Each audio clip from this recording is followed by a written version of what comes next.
พระแม่เจ้าผู้รังทำรง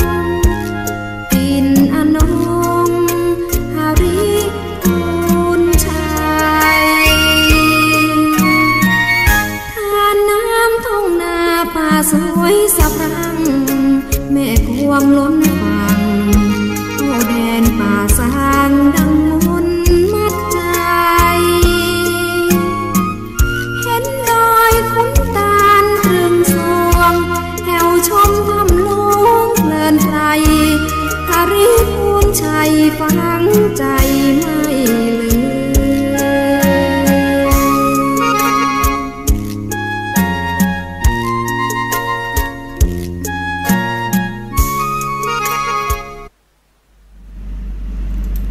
ขอน้อม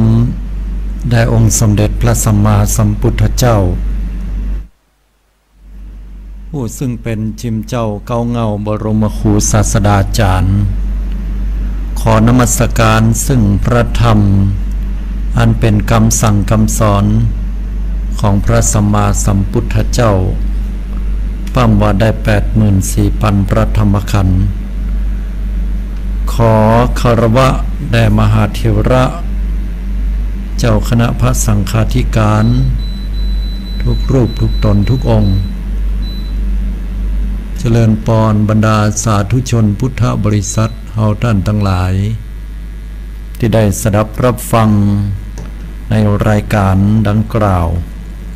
ซึ่งอาตมาภาพก็ได้นำเอารายการมองข่าวสารผ่านแสงธรรมมาปะกับบรรดาสาธุชนพุทธบริษัททุกท่านในค่ำคืนนี้ก็เป็นค่ำคืนหนึ่งที่ได้มาปะกับศรัทธาช่วงเวลาตั้งแต่20:30ถึง4:00ทุกๆวันพุธก็ได้นำเอาข่าวสารต่างๆที่เสนอตามสื่อต่างๆบอกว่าจะเป็นทางหนังสือพิมพ์ก็ดีบอกว่าจะเป็นในส่วนของสื่อโซเชียลต่างๆได้มาปะกับศรัทธาญาติโยมเฮาท่านทั้งหลายทุกๆครั้งและวันนี้ก็เช่นเดียวกันญาติโยมทั้งหลายรายการนี้นั้นมุ่งที่จะให้ท่านทั้งหลายได้ศึกษาเหตุการณ์ปัจจุบันตามสื่อต่างๆที่ได้นำเสนอไปนั่นตลอดจนถึงได้มาคิดวิเคราะห์ว่าเหตุการณ์หรือเรื่องราวที่เกิดขึ้นนั้นเอามาพอในส่วนของธรรมะมองมุมมองที่จะเป็นประโยชน์และเป็นเครื่องเตือนจิตสกิดใจให้กับบรรดาผู้ฟังทุกท่านทุกคนตัวเองอาตมาภาพท่านพระอนาลัยอนาลโยก็ได้มาปะกับศรัทธาญาติโยมพี่น้องพุทธบริษัทเฮาท่านทั้งหลายแห่งครั้ง ก่อนในค่ำคืนนี้นั่นก่อนยิบเอารายการหรือว่าหนังสือพิมพ์ของไทยรัฐนะฉบับวันที่วันนี้เนาะแล้วก็เป็นสกรูปพิเศษนะที่นำเสนอข่าวที่ผ่านมาคือนำเสนอข่าวในช่วงของวันที่29 ตุลาคมที่ผ่านมาก็เป็นเรื่องราวที่ดังพอสมควรเลยทีเดียวเนาะเกี่ยวกับเรื่องราวของอุบัติเหตุดังที่เพิ่นได้พาดหัวข่าวไว้ว่าเฮลิคอปเตอร์ร่วงระเบิดไฟลุกเจ้าสัววิชัยดับประธานสโมสรเลสเตอร์ซิตี้ขึ้นจากสนามคิงพาวเวอร์เหตุเครื่องยนต์ขัดข้องอันนี้ก็เป็นเรื่องราวที่คนไทยเฮาโดยเฉพาะคนบ้านเฮานั่นก็ได้ให้ความสนอกสนใจข่าวนี้กันพอสมควร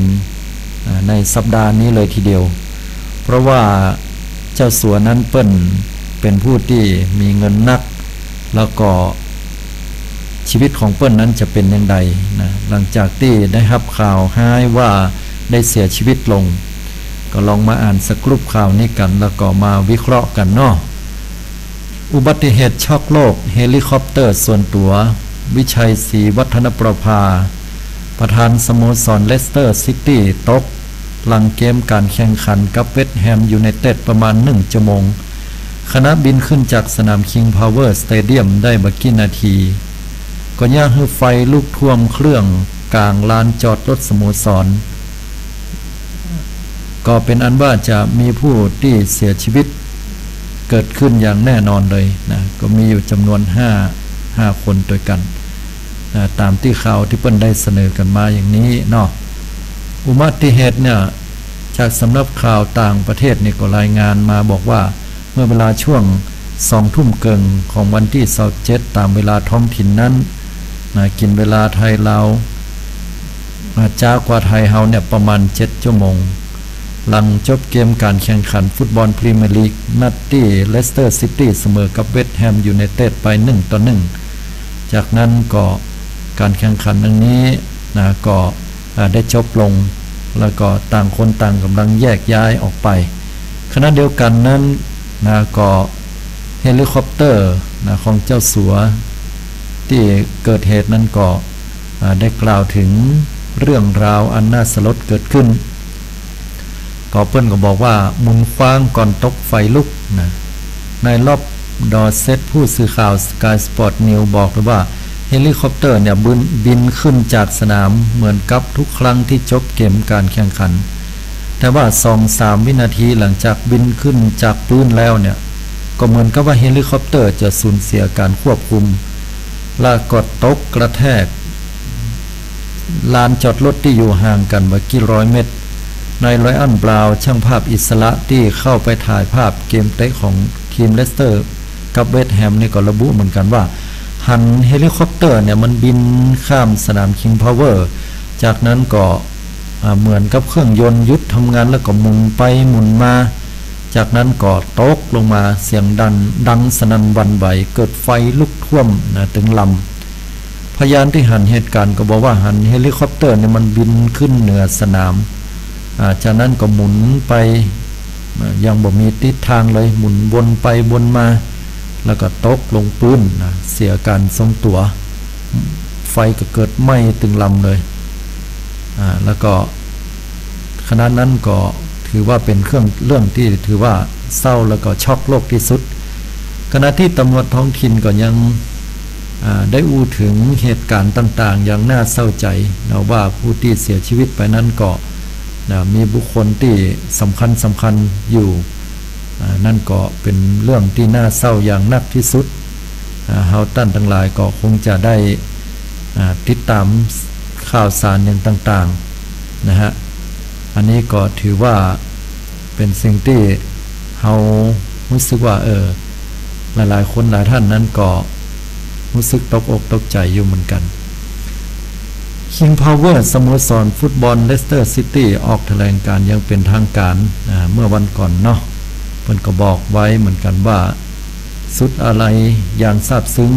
นะอย่างกับการจากไปของเจ้าของบริษัทและสโมสรฟุตบอลเสียชีวิตจากเหตุฮอตกพร้อมกับแฮม4 คนนะ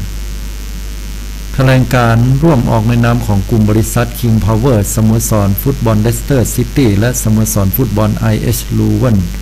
ที่เกี่ยวกับประธานกรรมการของคุณวิชัยศรีวัฒนประภาด้วยความเสียใจและอาลัยอย่างสุดซึ้งที่ทางสโมสรได้รับการยืนยันว่าคุณวิชัยศรีวัฒนประภาเป็นหนึ่งในผู้ที่เสียชีวิตเมื่อคืนวันเสาร์ที่ผ่านมาก็เกิดขึ้นในขณะที่เฮลิคอปเตอร์ส่วนตัวก็ได้ปาตัวของเจ้าสัวเปิ้ลนะแล้วก็แฮม4 คนออกไปจากบริเวณนอกสนาม King Power Stadium ในเมืองเลสเตอร์ซิตี้ซึ่งถึง5 คนนั้นก็บ่มีภัยที่จะรอดชีวิตมาได้ในเหตุการณ์ครั้งนี้ในนามของกลุ่มบริษัทก็ขอไว้อะไรนะส่งกำลังใจให้กับครอบครัวของบรรดาผู้ที่โดยสารอยู่บนเฮลิคอปเตอร์ดังกล่าวมาณที่นี้ด้วยและขณะเดียวกันในวันที่30 ตุลาคมก็มีการเปิดให้ลงนามแสดงความอาลัยต่อการจากไปของคุณวิชัยศรีวัฒนประภาที่ King Power Stadium เวลา 8 โมงเป็นต้นไปนอกจากนี้ก็ได้เปิดให้ลงนามแสดงความอาลัยที่สนาม King Power นะแอนเดริสในเมืองลูเวนประเทศเบลเยียมแห่งตัวอันนี้ก็เกิดสืบเนื่องจากการที่เกิดอุบัติเหตุเกิดขึ้นเนาะหลายๆคนหลายท่านก็รู้จักแต่ว่าบางคนก็ว่าเป็นภัยที่ไหนอย่างใดนะเพื่อนมีความสำคัญเป็นอย่างใดพ่องก็ ประวัติของคนบุคคลนี้เนาะก็เป็นที่น่าสนใจอย่างนักเหมือนกันคือคุณวิชัยศรีวัฒนประภาเนี่ยก็คือประธานคณะกรรมการบริษัท King Power เป็นนายกสมาคมขี่ม้าโปโลแห่งประเทศไทยและเปิ้นก็เป็นเจ้าของและประธานสโมสรเลสเตอร์ซิตี้ซึ่งสโมสรนี้แห่งบ่เมินบานานปีหลังจากที่เข้ามาซื้อหุ้นส่วนเป็นหุ้นส่วนร่วมแล้วก็เป็นเจ้าของนั่นก็แฮม6 ปีต่อมาก็คว้าแชมป์พรีเมียร์ลีกฟุตบอลของอังกฤษสูงสุดเนาะก็เป็นที่ฮือฮาของคนทั้งหลายและเป็นที่ยอมรับของเจ้าต่างชาติว่าถึงแม้ว่าจะเป็นทีมน้อยๆแต่มีความมุ่งมั่นสูงอย่างก็เกิดขึ้นได้ก็เลยเป็นการจุดประกายให้กับบรรดาผู้ที่กำลังทำเกี่ยวกับโครงการของฟุตบอลเนี่ยจะได้ก้าวขึ้นมาขณะเดียวกันคุณวิชัยศรีวัฒนประภานี้ก็เพื่อก็เป็นคนที่บริจาคในโครงการ9 คนละ 9เพื่อ11โรงพยาบาลร่วมกับตูนบอดี้สแลมให้ได้100 ล้านบาทนะฮะอันนี้ก็ถือว่าเพิ่นมีส่วนในการบริจาคตามตรงนั้นขณะเดียวกันก็เป็นคนไทยคนแรกที่นำทีมทำทีมฟุตบอลได้แชมป์พรีเมียร์ลีกอังกฤษอย่างกล่าวแล้วที่สำคัญก็เป็นคนไทยฮักในหลวงที่นำเอาเพลงสรรเสริญพระบารมีไปเปิดในสนามฟุตบอลเลสเตอร์ซิตี้ที่อังกฤษด้วยก็ถือว่าเป็นการแสดงความจงรักภักดีในฐานะที่อยู่ใต้ร่มพระบารมีของในหลวงของปวงชนชาวไทยเฮาและเพื่อนก็เป็นคนที่นำโครงการปั่นเพื่อพ่อไปทำที่อังกฤษก็ได้รับความร่วมมือจากนักเตะในสโมสรเลสเตอร์ซิตี้ทุกคนโดยเนาะแล้วก็เป็นเจ้าของโปรเจกต์ฟ็อกฮันที่นำนักเตะเยาวชนไทยไปฝึกฟุตบอลกับสโมสรเลสเตอร์ซิตี้ก็คือเปิ้นจะเอาละอ่อนเยาวชนเนี่ยไปฝึกส่งหันไผ่ที่มีแววดีก็ส่งไปฝึกหัดฝีเท้าที่เลสเตอร์ซิตี้ก็เป็นโอกาสในอันจะพัฒนาละอ่อนตามวัตถุประสงค์และเป้าหมายที่เกิดจากให้คนไทยนั้นไปบอลโลกสานฝันในอนาคตให้เป็นจริงขณะเดียวกันเจ้าสัวท่านนี้เพิ่นก็เป็นคนที่มอบทุนการศึกษาให้กับเยาวชนไทยไปศึกษาในต่างประเทศปีละนับ100 ล้านบาทอันนี้ก็ถือว่าเปิ้นเป็นคนที่มีน้ำใจแล้วก็บริจาคทานโดยที่บางครั้งบางเตื้อนั้นเขาก็บอกฮู้เนาะเปิ้นบ่ได้บอกก็มีหรือหลายๆท่านหลายคนได้ฮู้ก็มีและเป็นผู้มีส่วนสำคัญเป็นอย่างนักในการนำเอานักเตะของคนไทยท่านหนึ่งชื่อว่ากวินธรรมสัจจานันท์นักฟุตบอลไปเล่นในลีกเบลเยียมกับสโมสรของเบลเยียมที่หั่นแล้วก็เจ้าสัวเพื่อก็เป็นเจ้าของโครงการแจกลูกฟุตบอล1 ล้านลูกแก่เยาวชนทั่วประเทศไทยตั้งแต่ปีพ.ศ. 2561ซึ่งถึง 2565ที่จะถึงนั้นโดยลูกฟุตบอลที่แจกนั้นก็มีต้นทุนลูกละประมาณ 2,000 กว่าบาทขึ้นไปก็เอา 2,000 กว่าบาทนั้นไปคูณกัน1 ล้านบาทก็เอาไปคูณกัน1 ล้านก็เป็นจำนวนเท่าใดก็ว่าไปตามนั้นเนาะอันนี้ก็เป็นที่ช็อกเหมือนกันสำหรับชาวไทยของเรานะฮะที่ได้ทราบข่าวของเจ้าสัวเปิ้นได้เสียชีวิตลงไปอย่างกระทันหันนะก็ตั้งครอบครัวเปิ้นก็เสียใจและคนไทยหลายๆคนก็ได้โพสต์ไว้อาลัยนะก็ว่าเป็นเศรษฐีที่มีความตั้งมั่นในอันจะสร้างความดีนะในอันที่จะทำเพื่อประเทศชาติในอันที่จะทำเพื่อสังคมส่วนรวมก็ไว้อาลัยสำหรับเปิ้นให้ดวงวิญญาณไปสู่สุคติโดยทีนี้เรามาพอในส่วนของเรื่องของธรรมะนะบางคนหลายคนหลายตั้นก็บอกว่าโอ้ยคนดีแต่อายุบ่ยืนเนาะว่าอย่างนี้นะหลายๆคนก็คิดว่าคนดีมักจะอายุบ่ยืนที่แท้แล้วก็มันก็บ่แน่เนาะเพราะว่าคนดีบางคนเพิ่นก็อายุยืนบางคนก็อายุบ่ยืนคนบ่ดีบางคนก็อายุยืนยาวนะบางคนก็อายุบ่ยืนเหมือนกันเนาะบางคนก็ตายโดยธรรมชาติบางคนก็ตายโดยอุบัติเหตุ บางคนก็ตายด้วยเปิ้นฆ่าจิรันฟันแตงเนาะมันแล้วแต่กรรมภัยกรรมมันทีนี้ก็อย่างที่บอกนะว่าจะได้มันถึงมาแตกต่างกันนะคนทำดีจะได้อายุถึงสั้นปันตายคนทำบดีจะได้ถึงอายุยืนยาวนะคำตอบก็อย่างที่บอกนะว่าคนเฮานั้นมันขึ้นอยู่กับวิบากกรรมนะกรรมที่ได้สร้างได้ทำไว้คือหมายความว่าระหว่างที่เปิ้นได้อยู่ดีกินดีกันเนาะคนเฮาอยู่ดีกินดีบางเตื้อก็บอกว่าคนนี้มันเป็นคนที่บดีแตะบดีว่านะศีล5ข้อนี่มันถึงบ่มีเห็นแล้วนะเอาเปรียบเปิ้นเอาเปรียบคนอื่นต่างๆแล้วก็บ่หันว่ามันจะต้องมีอันเป็นไปอย่างใดนะยังอยู่ดีกินหวานอยู่ม่วนงานสันเล่าอยู่อันนี้ก็ด้วยเหตุที่ว่าผลบุญที่ได้ทำไว้สร้างไว้ในอดีตชาตินั้นส่งผลให้บุคคลดังกล่าวเป็นบุคคลที่ยังมีความสุขยังมีสุขภาพกายสุขภาพจิตที่ดีไปไหนมาไหนก็ได้แต่ยามใดก็ตามที่ถ้าหากว่าวิบากกรรมของฝ่ายดีมันลดลงแล้ววิบากกรรมฝ่ายบดีมันเข้ามาถึงแล้วก็เมื่อนั้นต่อให้เทวบุตรเทวดาก็ช่วยอย่างบ่ได้เหมือนกันนะกับเจ้าสัววิชัยหรือว่าคุณวิชัยศรีวัฒนประภาที่เป็นข่าวที่เปิ้นได้ประสบอุบัติเหตุนั้นก็มีหลายคนบอกว่าหันอ่านข่าวแล้วเปิ้นได้กองพระสมเด็จนะห้อยพระสมเด็จไว้ที่คอของเปิ้นก็สุดท้ายแล้วราคาจัดแปลงก็ยังได้ตายลงไปหั่นนี่นะพระเปิ้นบ่คุ้มครองคนดีเฮ้ยว่าอย่างนี้โลกมันบัดเจ้อย่างอันเนื้อญาติโยมทั้งหลายอาทิตย์แต่แล้วแม้ว่าพระพุทธเจ้าเองเนี่ยจะโปรดเมตตาปานใดก็ตามแต่ถ้าว่าเราสัตว์ทั้งหลายเป็นไปตามกรรมแล้วเนี่ยพระพุทธองค์เปิ้นก็สุดที่จะช่วยได้เหมือนกันนะสุดที่จะช่วยได้เหมือนกันเพราะว่าพระพุทธองค์เปิ้นบ่าฝืนกฎแห่งกรรมคือหมายความว่าจะช่วยอย่างใดก็ตามถ้าเกิน3ครั้งนะพุทธเจ้าเปิ้นก็ปล่อยให้สัตว์โลกเป็นไปตามกรรมเหมือนกันอย่างกรณีของเจ้าสัวเปิ้นเนี่ยเปิ้นเป็นคนบุญคนกุศลสร้างบุญญาธิการปารมีทำความดีแห่งหลายอย่างที่เฮาบ่ฮู้ที่เฮาบ่ได้หันบ่เข้าใจบริจาคหลายร้อยล้านนะเพื่อที่ให้เป็นประโยชน์ต่อสิ่งนั้นสิ่งนี้ของสังคมแล้วก็วิบากกรรมฝ่ายอกุศลนะธรรมพอตังธรรมะเปิ้นฮ้องว่าวิบากกรรมฝ่ายตังอกุศลอกุศลก็คือวิบากกรรมที่เกิดขึ้นจากการที่ในอดีตชาติก็เชื่อแน่ว่าคงจะไปเบียดเบียนเหล่าสัตว์ทั้งหลายนะให้ได้เกิดความเดือดร้อนใจนะให้ได้เกิดความบ่ม่วนงันสันเล่าแล้วก็ฆ่าจิรันฟันแตงไว้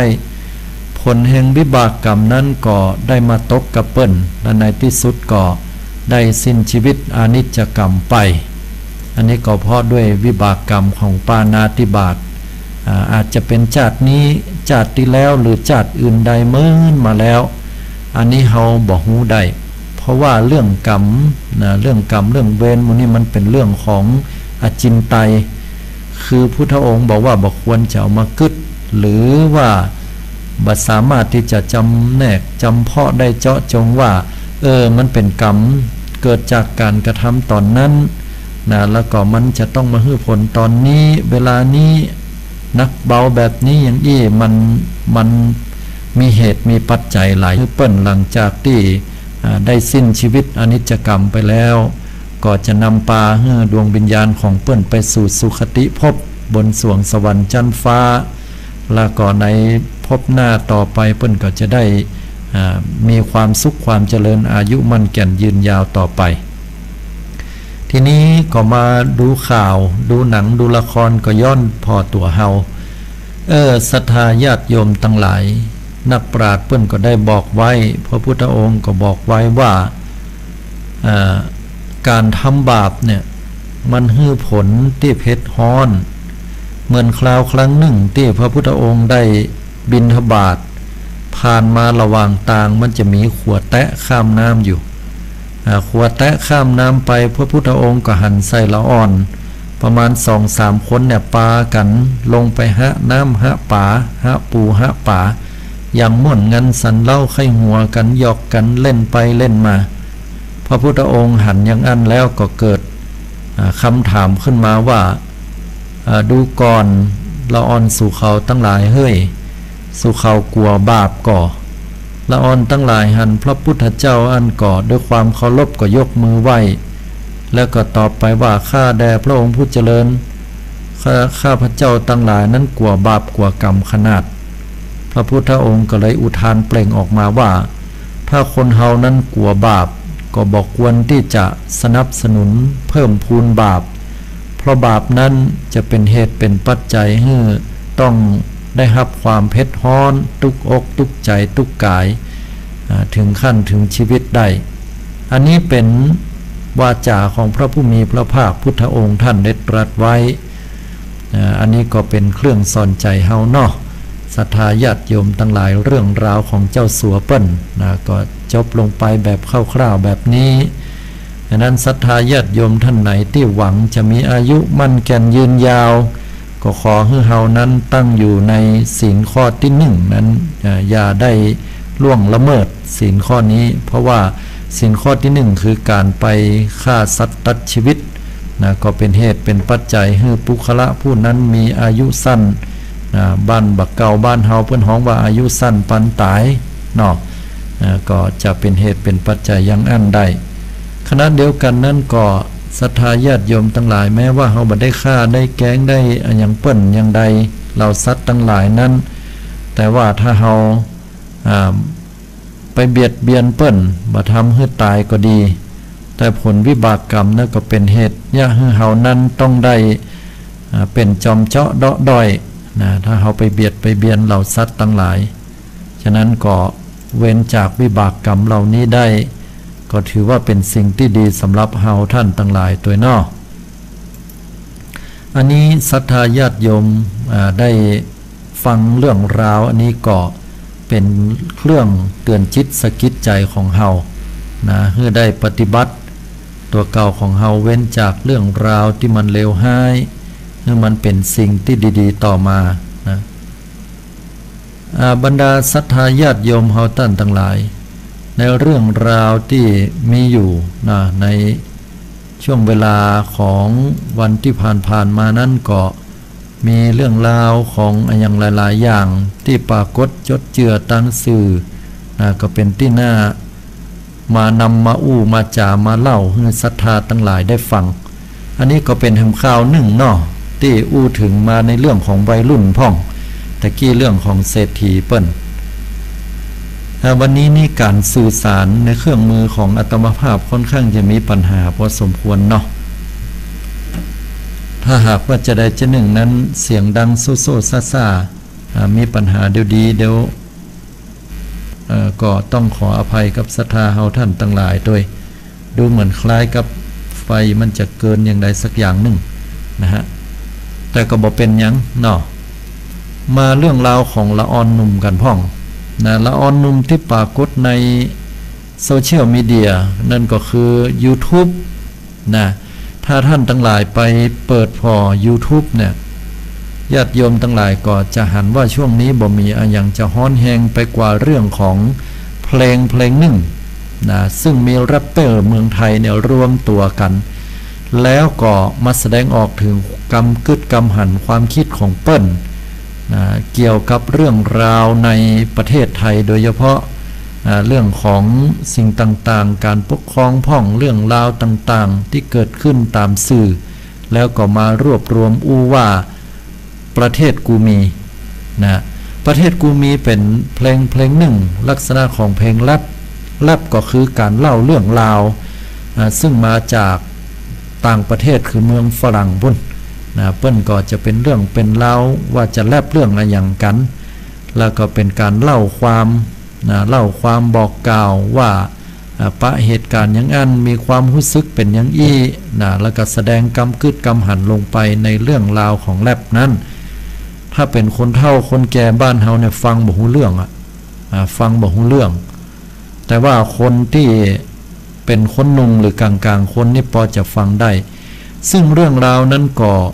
ถ้าใครติดตามข่าวหนังสือพิมพ์หรือว่า YouTube ก็จะหันว่าเปิ้นได้กล่าวถึงเรื่องราวที่ค่อนข้างจะพาดพิงไปในเรื่องของการเมืองนะการปกครองเรื่องของความเป็นไปวิถีชีวิตเศรษฐกิจนะของเมืองไทยของเฮาปัจจุบันนี้นะแสดงถึงเรื่องราวข่าวสารของอย่างหลายๆอย่างยกตัวอย่างเช่นเรื่องของเสือดำอย่างเงี้ยเรื่องราวของเสือดำประเทศกูมีนะลงท้ายว่าอย่างอี้เนาะซึ่งเรื่องราวต่างๆเนี่ยเขาเข้าไปพอใน YouTube ได้ตอนแรกนี่ก็มาแค่วันเดียวนี่ก็ทะลุลักล้านละเอาเข้าเนี่ยทะลุไปเป็น10 กว่าล้านหรือ20 กว่าล้านเอาในที่สุดแล้วก็ทาง YouTube ต้องบล็อกไว้เลยนะบล็อกไว้ลักษณะที่ว่าต้องลงชื่อเข้าไปถึงจะเข้าไปพอได้ถึงแม้ว่ารัฐบาลก็ดีนะนายกเปิ้นก็บ่ได้สนใจอย่างนักว่าอย่างนั้นนะทางในส่วนของผู้ที่เกี่ยวข้องเนาะเปิ้นก็ออกมาบอกมากล่าวว่าเพลงนี้อาจจะมินเมต่อความมั่นคงของชาติแต่เอาเข้าแล้วเนี่ยทางทนายต่างๆก็ออกมาติงเหมือนกันว่าที่แท้แล้วคำว่าเสือดำเนี่ยก็ต้องบอกแหมว่ามันเป็นไปลักษณะผิดกฎหมายหรือว่าผิดพระราชบัญญัติคอมพิวเตอร์อย่างใดเพราะว่าเรื่องราวต่างๆนั้นถ้าเวลาจะเอามานำเสนอต้องเป็นเรื่องราวที่เป็นเท็จคือเรื่องบัดแต่ว่าที่ละอ่อนวัยรุ่นหมู่เนี้ยแรปเปอร์หมู่นี้ได้นำมาเสนอนั้นมันก็เป็นเรื่องแต่หรอคณะเดียวกันก็ไม่ได้บอกเราว่าภัยเป็นภัยนะประเทศกูมีก็มีแต่เนี่ยนะเรื่องของเสือดำเนี่ยข่าวเสือดำมันก็ออกมาตลอดทั้งสื่อนี่นะเรื่องราวของความบะเท่าเตรียมกันการเรื่องนั้นเรื่องนี้ที่เขาเอามาอู้ปรากฏว่าเช็คไปเช็คมาก็บ่มีอันไหนที่จะเข้าข่ายผิดพรบคอมพิวเตอร์ก็เป็นเหตุให้หมอกบล็อกให้ได้เข้าไปลงรายชื่อเหี่ยวก่อนแล้วก็เข้าไปพอ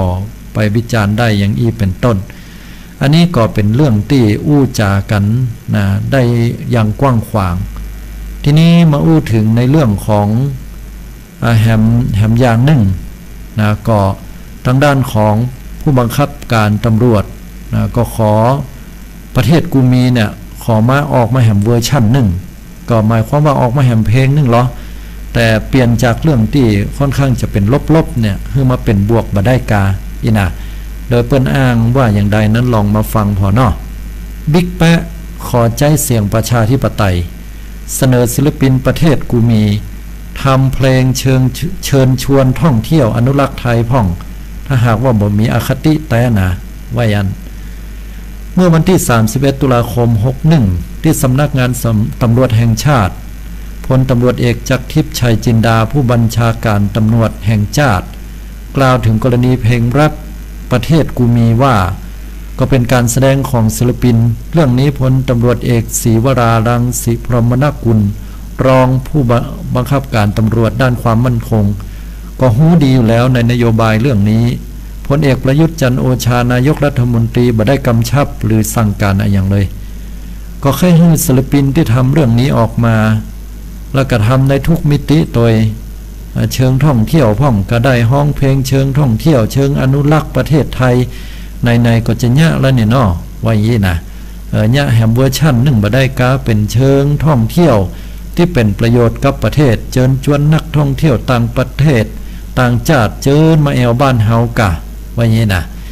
สถานที่ท่องเที่ยวก็มีนักจะตายเปเลอะปะเตอบ่ใช่มีแต่ที่กะอู้ไว้ก็ยังมีเรื่องอื่นแหมนัก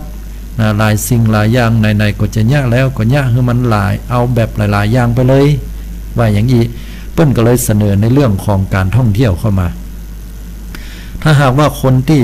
ร้องเพลงประเทศกูมีนั่นบ่มีอคติอะหยังบ่มีเรื่องของการเมืองเข้ามาเกี่ยวข้องแล้วก็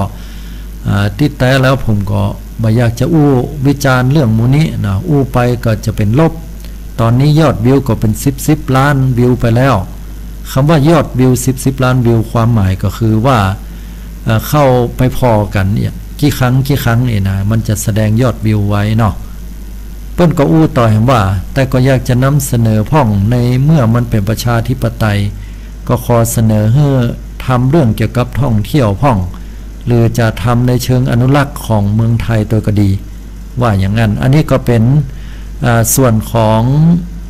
ผู้ที่นำเสนอนะ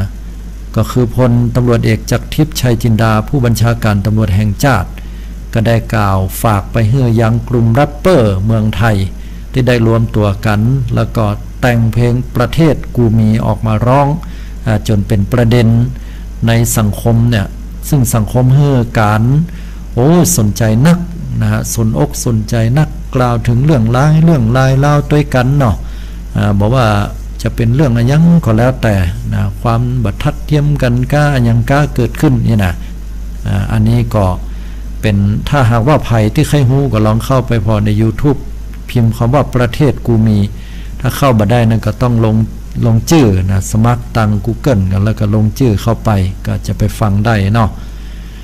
อันนี้ล่ะศรัทธาญาติโยมถ้าหากว่าเป็นธรรมะเนาะตามกระแสเนี่ยก็คงจะต้องใจรักธรรมคำสอนของพระพุทธเจ้านะพระพุทธองค์บอกว่า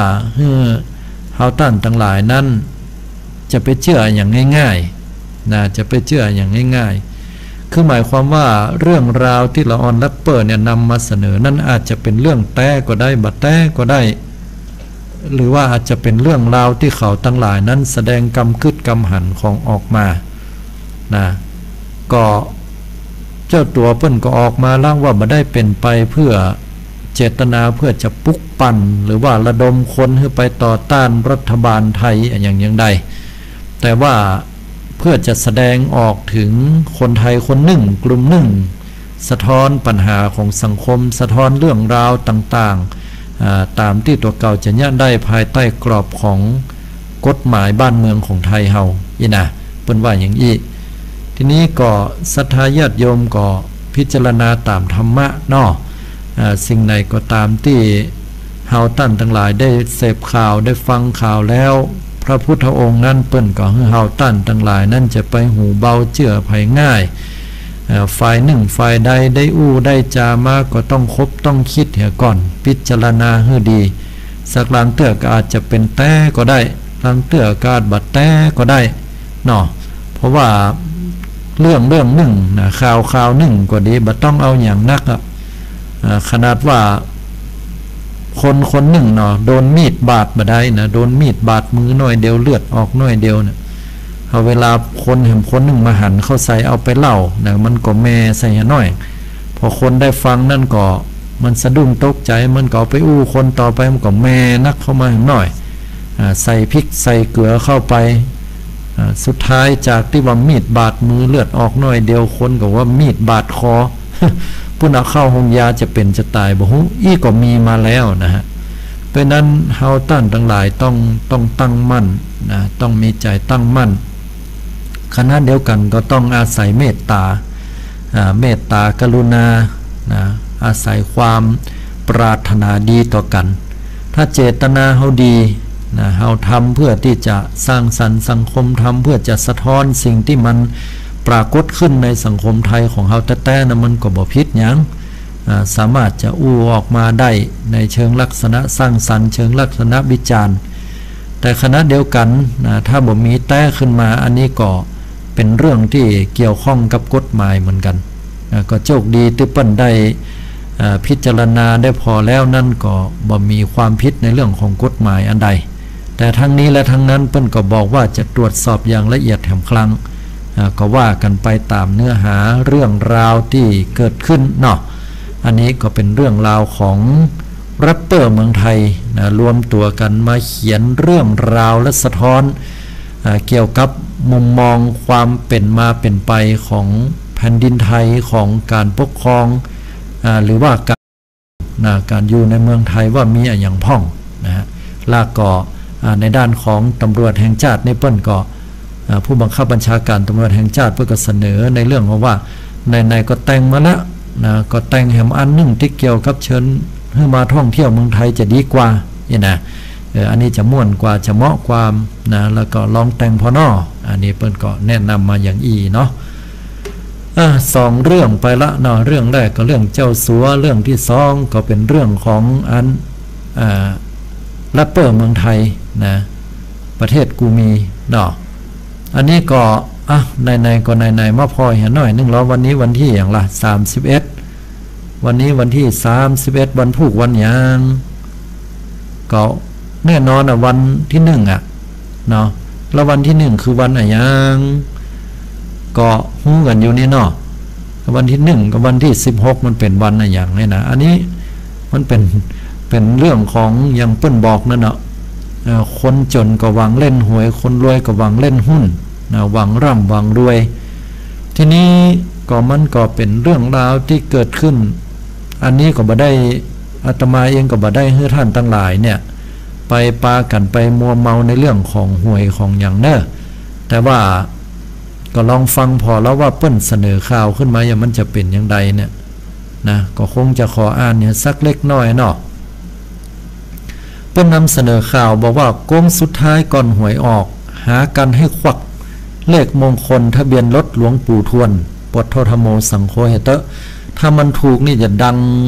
แต่เนอะแต่ถ้ามันบัดถูกนี่ก็ตอผอตอมอตัวภัยตัวมันกันแล้วหั่นนะ บางคนก็มดนักบางคนก็มดน้อยภัยบ่ซื้อก็บ่มดอันที่คนซื้อถ้าถูกก็เฮกันนะเฮกันหม่นเงินสันเล่าเสร็จแล้วก็เอาเงินนั้นไปกินไปใช้ไปจ่ายแล้วก็ซื้อหวยในงวดต่อไปว่ากันตามนั้นโค้งสุดท้ายนะโค้งสุดท้ายรวมเลขเด็ดก่อนหวยออกอีว่าเพิ่นว่าอย่างนะอันนี้ตมาบ่ได้ว่านะในสื่อเพิ่นว่าอัน1พฤศจิกายน61หากันฮื้อควักเลขมงคลทะเบียนรถหลวงปู่ทวนบางเลขถึงกับต้องสั่งจองพุทโธวันที่31ตุลาคม2561คือวันนี้เนาะที่บริเวณหน้าธนาคารกรุงไทยสาขาเมืองชัยนาทซึ่งเป็นแหล่งขายสลากกินแบ่งรัฐบาลขนาดใหญ่ในตัวเมืองชัยนาทมีหลายแผงติดกันหั่นบรรดาประชาชนเซียนหวยต่างมาจับจองเลขเด็ดที่ตัวเก่าขึ้นไว้แล้วก็ได้มาจากหลายๆสำนักทยอยเดินทางมาเลือกซื้อกันอย่างต่อเนื่องเพราะวันนี้เป็นโค้งสุดท้ายก่อนวันหวยออกในวันช่วงบ่ายของวันพุธนี้ก็ย่าให้บรรยากาศคึกคักเป็นพิเศษสำหรับเลขเด็ดที่ประชาชนและคอหวยทยอยเดินมาถามหาซื้อกันเป็นเสียงเดียวกันเนี่ยอันนี้ขอบัประกาศขอบ่อ่านเนาะขออนุญาตแบบอ่านก็มีเอาสรุปก็คือมี2ตัวพ่อง3ตัวพ่องเนาะแล้วก็เป็นเลขมงคลนะของรัชกาลที่9อันนี้เป็นเสนอข่าวมาอย่างอี้เนาะส่วนเลขเด็ดโซเชียลก็คือทางมือถือนะบอกว่าจะเป็น Facebook บอกว่าจะเป็น LINE เนาะที่มาแฮงแบบแปะกันก็คือเลขชุดที่ทางกลุ่มผู้ค้าสลาก5ภาคนำมาแชร์ต่อๆกันเลขชุดของแม่จำเนียนจำนวน10อันดับดังต่อไปนี้นะอันนี้ไปซ่อหาอ่านเอาคนเดียวขออ่านตึกแค่อีกก็แล้วกันทีนี้สาระสำคัญเนี่ยอาตมาภาพบ่ได้อยู่ที่ว่าให้มาพอหวยหรือว่าจวนให้ท่านทั้งหลายนั่นไปซื้อหวยกันนะแต่ที่นี่ก็มันเป็นประเด็นที่ศรัทธาญาติโยมให้ความสนใจกันอยู่แล้วนะในสังคมของไทยคือมันเกิดขึ้นอยู่แล้วนะต่ออาตมาจะมาอ่านหรือบ่อ่านโยมก็ตึงซื้อเป็นเรื่องปกตินะจะอ่านจะนำเอามานำเสนอก็มออันนะบ่นำเสนอก็มอกนั่นแต่ที่นำเสนอนี้มีความแตกต่างออกไปนะนั่นก็คือเรื่องของแนวคิดนะเรื่องราวต่างๆให้ท่านทั้งหลายนั้นใจสตินะใจสติพิจารณาเห็นน้อยนึ่งเนิ่นศรัทธาที่จริงหวยเนี่ยยังเปิ้นบอกนั่นนะมันมาจากคำว่า3ตัวนะบอกว่าภายเป็นต้นคิดนะแต่น่าสนใจมีคำว่าหอหีบวอแหวนแล้วก็ยอยักษ์หอหีบตัวแรกนั้นมาจากคำว่าหายนะอีลูเปิ้นว่านะหายนะเมียซื้อเมื่อใดกับมดตึงบ้านตึงตี้ตึงดินนะไฟไหม้เนี่ยมันก็ยังเหลือแผ่นดินแต่ถ้าหวยกินเนี่ยแม้แต่แผ่นดินยังบ่มีอยู่เพิ่นว่านะเพราะนั้นหอหีบตัวแรกนี้จึงแปลว่าหายนะวอแหวนตัวกลางนะมาจากคำว่าวอดวายวอดวายแต่ก็ยิ่งกว่าไฟไหม้เหรอมันนะพอเวลาจะไปซื้อมาเนี่ยมันตึงเนาะมันตึงตื่นเต้นม่วนอกม่วนใจให้ตานั้นได้ลุ้นกันเนี่ยนะเลขนั้นเลขนี้ลู่กัน จากใบ80ก็ปุ่นเด้งขึ้น90พ่อง100พ่อง110 120ยิ่งเป็นเลขชุดเนาะอันนี้ก็ซื้อกันบ่ฮู้มันเนาะเกินราคาบ่เกินราคาก็บ่ฮู้ ที่แน่ๆตอนที่ป้าตอนที่หันเพิ่นซื้อกันเขาอู้ให้ฟังก็เป็นอย่างนี้แต่เนี่ยเนาะก็ด้วยความอยากของเฮาเนี่ยมันร้อนรุ่มในใจคนเฮาเนี่ยบ่แหวนบ่แหวนตัวที่2วอดวายก็คือใจมันถูกมันเผามันลนมันจีด้วยอำนาจของโลภะความอยากตัวเนี้ยเหมือนไฟที่เผาจิตเผาใจของเฮาให้ทนอยู่บ่ได้แล้วก็ไปซื้อตัวนั้นก่อดีตัวนี้ก่อเหมาะแค่ได้นะแล้วก็ปากันลงทุนเอาไปซื้อบางคนบางท่านก็ยะการยะงานมาตลอด16วันที่ผ่านมาโอ้เหน็ดเหนื่อยเข้ากะพ่องออกมาแล้วก็เก็บเอาสตางค์ตัวเนี้ยไปซื้อหวยแทนที่ก็จะเอาเก็บไว้ให้เป็นก้าเทอมลูกก็ดีอย่างก็ดีแต่ทั้งนี้และทั้งนั้นนั่นก็เฮาต้านต่างหลายก็ต้องนึกต้องกึดไว้ตัวเนาะการเล่นเนี่ยติดแต่แล้วมันก็เป็นสิทธิส่วนบุคคลอันนี้เฮาก็บ่เถียงมันก็แม่นเนาะแต่ที่มาอู้ให้ศรัทธาญาติโยมได้ฟังบ่ใช่มาตำหนิแต่ว่ามาเตือนสติโยมว่าจะดีกว่าก็ถ้าเฮาจะเลิกเล่นนะก็ก้อยลดลงแล้วก็เลิกเล่นไปก็มีโยมไม่ยิงคนหนึ่งที่เสนอตามข่าวนะที่เคยเป็นข่าวมาแล้วนะก่อนเนี่ยประมาณราวๆเกือบปีมานี่ซื้อหวยงวดหนึ่งนี่เสี่ยงหลายหมื่นแต่นะบางเตื้อซึ่งเป็นแสนเจ้าตัวไม่ยิงนี่เปิ้นก็บอกว่าเสียดายสตังค์แต่ถ้าเก็บหอมสตังค์ไว้ได้ตั้งแต่ตอนนั้นมาถึงบัดเดี๋ยวนี้ได้ลดพวกรถเก่งเป็นกันบุเนอร์ว่าอย่างนี้ต่อมาก็กึดใจได้ตัดอกตัดใจตัวเก่านะตั้งใจอย่างเด็ดเดียวและแน่วแน่ว่าจะมาเล่นแหมแล้วนะแล้วก็จะลองพอละจะเก็บแต่ละงวดเนี่ยยังจะว่างวดที่แล้วเสี่ยงไป 30,000งวดนี้ก็เก็บไว้แหม 30,000 งวดหน้าแหม 30,000 ต่อไปเก็บสตังค์ไว้ลองพอละแหมกี่ปีตามนโยบายตามความกึดของเปิ้น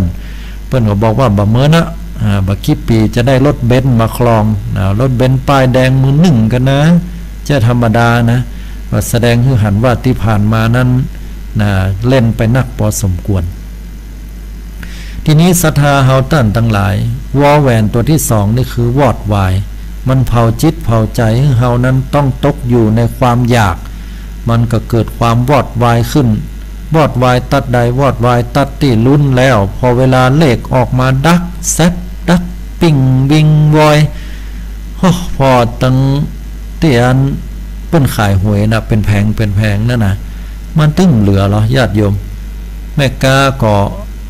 ห่างลึ่งไปเนาะเพราะว่าหวยช่วงนั้นยังบ่มาใหม่เตื้อปลายบ่ปอคนทั้งหลายก็เงียบงั้นนะกลุ่มไหนที่ถูกหวยก็ปูดโทษดังสนั่นปันปื้นกันจะลองกันยกใหญ่ งวดหนึ่งถูกเนาะได้เงินมาอาจจะว่างวดนี้ได้เงินมา200,000งวดหน้าเล่นแหม 20,000 หายจอดไปละก็เดี๋ยวงวดในก็เล่นหายบ่ถูกแหมไปแหมละเป็น 40,000 ละยะนับไปนับไปเนี่ยไอ้การถูกหวยเนี่ยยังน้อยเหลือการที่เขาจะต้องถูกหวยกินทำกรรมแล้วเอาไปเอามาเป็นว่าก็คือเงินของเขาเนี่ยที่เคยซื้อแล้วมันบ่ถูกมันนับไปนับมาพอก็มาจับทุนบ่ได้กำไรสักกำบางคนให้ไปกว่านั้นน่ะก็ซื้อมาเป็นหมื่นถูกแต่ได้2ตัวอีหรอได้มาเหี่ยบ่กี่ปันอีก็เป็นมีบางคนซื้อมาแต่จะซื้อนักอีป้าซื้อบ่นักหรอไอ้ป้าซื้องวด1สัก4-500ตะยะไว้ซื้อบ่นักก็แต่ถามว่าเคยถูกก็บ่เคยถูกสักตัวเอาปานเพิ่นไปอันกับก็ยะใดบ่เสียดายตังมันก็เสียดายไว้น่ะถ้ามันอดใจบ่ได้เฮ้ยทุเจ้าเฮ้ยอีโลพอเวลาหันหวยเมื่อใดเพิ่นมาขายก็ค่อยซื้อนะบอกว่าใต้ดินกับบนดินกะซื้อไปอย่างนั้นน่ะบ่ซื้อก็ดูเหมือนว่าจะถูกกันว่าซื้อบ่ถูกมากก็เสียดายตังค์มันเป็นอย่างนั้นไปเหี้ยดังนั้นก็ลองคิดพิจารณาพอเน้อพอไม่ออกคณะศรัทธาเฮาตั้นทั้งหลาย อันนี้ก็บ่ได้มาห้ามท่านทั้งหลายโดยเด็ดขาดเพราะมันเป็นสิทธิเสรีภาพแต่ถ้าอู้ถึงในเรื่องของอบายมุขแล้วเนี่ยถือว่ามันเป็นเรื่องที่ยังให้เฮาท่านทั้งหลายเดือดร้อนในภายหลังถ้าจ่าว่าเนาะไม่ยิงเล่นหวยพ่อใจบ่หุมเล่นก็พิษหัวกันละขณะเดียวกันพ่อใจหุมเล่นไม่ยิงบ่หุมเล่นพ่อใจเอาเงินไปใช้กับการพนันไม่ยิงก็เดือดร้อนละแล้วผลกรรมก็มาตกที่ลูกเต้าเฮานั่นเนาะบ่มีกล้าเทิมบ่มีกล้ากินกล้าใจผัวกับเมียก็พิษหัวกันก็เป็นที่มาของความเดือดร้อนในครอบครัวไปนี่แหละศรัทธาญาติโยมเอ้ยถ้าบ่เล่นระยะใดถามอาตมาก็ตอบว่าก็บ่เล่นเฮาก็บ่ยากศรัทธาญาติโยมเฮาก็อยู่อย่างเงี้ยกะบ่เล่นเฮาก็หาอย่างอื่นมาเนี่ยมาทำมานี่ได้มันมีหลายสิ่งหลายอย่างที่เฮาบ่จำเป็นที่จะต้องหันหน้าเข้าหาอบายมุขมันก็มีความสุขได้เหมือนกันเพราะฉะนั้นแล้วก็เรื่องของหวยเรื่องของอย่างต่างๆนั้นนะสุดท้ายอย่างเปิ้นบอกไว้นั่นเนาะหวยอันเนี้ยแปลว่าหวยเนาะมันก็เป็นอันว่าจะต้องรวมกันอยู่ที่นี่วยยักษ์ตัวสุดท้ายนั่นก็คือย่อยยับ ย่อยยับแต่เอาครอบครัวแตกแห่งแหล่งกันไปคนละทิศละทางก็เคยมีมาละฝากไว้ให้กึดก็แล้วกันเนาะบ่ได้มาตำหนิติเตียนภายเนอศรัทธาญาติโยมใจสติพิจารณาปัญญาพิจารณาตัวก็จะหันความจริงแจ้งจอดเนาะจะได้เหี่ยก็ตามพี่น้องศรัทธาเฮาหันหลังให้อบายมุขชีวิตก็จะมีความสุขขึ้นมาได้เนาะมาพอเรื่องราวอย่างอื่นแหมพี่น้องศรัทธาญาติโยมเจ้าข้าทั้งหลายก็เรื่องราวที่เกิดขึ้นก็ได้นำเสนอให้ท่านทั้งหลายไปเป็นเรื่องก็ศรัทธาญาติโยมก็จะได้รับฟังข่าวสารเรื่องราวมองข่าวสารผ่านแสงธรรมนี้ในช่วงของวันพุธเวลา20:30จนถึงเวลา4 ทุ่มของวันทุกๆวันพุธนั้นด้วยอันนี้ก็เขาจะได้ร่วมกันในการที่สดับรับฟังเนาะก็ถือว่าได้เป็นข้อคิดเตือนจิตสะกิดใจของเฮานะครับพร้อมกับข่าวสารที่เป็นปัจจุบันที่เกิดขึ้นเนาะมาพอเรื่องราวอย่างดีหลายเรื่องหลายราวที่อยู่เนาะอย่างดีเรื่องราวที่เกิดขึ้นก็ที่มีอยู่นะเรื่องหวยก็ไปแล้วนี่ได้มีเรื่องอะไรอย่างแฮมเนาะก็มีเรื่องทั้งดีและบดีส่วนนักก็จะนำเสนอเรื่องราวที่บ่ค่อยดีเท่าใดเนาะเพราะว่าเรื่องราวที่ดีๆก็ขายบ่ค่อยออก แต่เรื่องราวที่ดีๆนะก็เป็นตัวอย่างที่ดีเหมือนกันเนาะอันนี้ก็เฮาก็มาพอข่าวสารอย่างต่างๆด้วยอาละศรัทธาญาติโยมท่านทั้งหลายก็เดี๋ยวก็เหลือเวลาแหมน้อยนึงเนาะเอากระเดียวสกรรมก็จะเปิดโอกาสให้ศรัทธาญาติโยมได้โทรเข้ามาในหมายเลขโทรศัพท์เนาะ0802216828วันนี้ค่อนข้างจะคุกคลักนะเพราะว่าเครื่องมือสื่อสารอย่างต่างๆนั้นค่อนข้างจะมีปัญหาพอสมควรก็ได้เหตุผลอันใดน่าจะมีปัญหาเกิดขึ้นเนาะศรัทธาญาติโยมโทรเข้ามากันได้เนอะเอาละโทรมาแล้วเบอร์แรก0763เลขตายขออนุญาตรับสายเนาะเจริญพรวัดแต่แก้วอาจารย์ครับผมสาธุครับหลวงพ่อว่าไงครับกำลังฟังอยู่นี่ออกเทปหรือเปล่าอันนี้ออกสดเลยครับผมเสียงเนี่ยก็อย่างกับเทปนั่นแหละเสียงเหมือนเทปเหรอครับเสียงเทปไหมไม่ค่อยชัดไม่ค่อยชัดใช่เพราะว่าวันนี้ต้องขออภัยด้วยนะครับเนื่องจากว่ามีปัญหาในเครื่องมือสื่อสารพอสมควรครับเป็นยังไงครับสบายดีนะครับสบายดีครับผมผมอยู่บางโม่เคยโทรไปหาอาจารย์ประมาณ3 ครั้งจำได้ครับจำได้เลยทีเดียวเนี่ยเสียงเนี่ยครับผม ทำอีกก่อนอาจารย์นะนมัสการ สาธุครับขอบคุณมากๆนะครับที่ได้โทรมาอันนี้ก็เป็นผู้ฟังเนาะที่เป็นบรรพชิตพระสงฆ์องค์เจ้าก็ติดตามข่าวสารมาโดยตลอดสาธุกับท่านอาจารย์ด้วยนะครับที่ได้ฟังรู้สึกว่าเสียงวันนี้บ่ค่อยสมบูรณ์เนาะจะได้ไปฟังตั้งใดแล้วเสียงเป็นยังไดพ่องก็โทรมาอู้มาจาเป็นกำลังใจกันได้เนาะ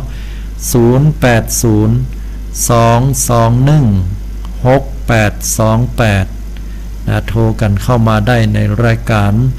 มองข่าวสารผ่านแสงธรรมเลขท้าย0118เนาะเบอร์โทรศัพท์ของท่านใดเจริญปอนโทรมาจากไหน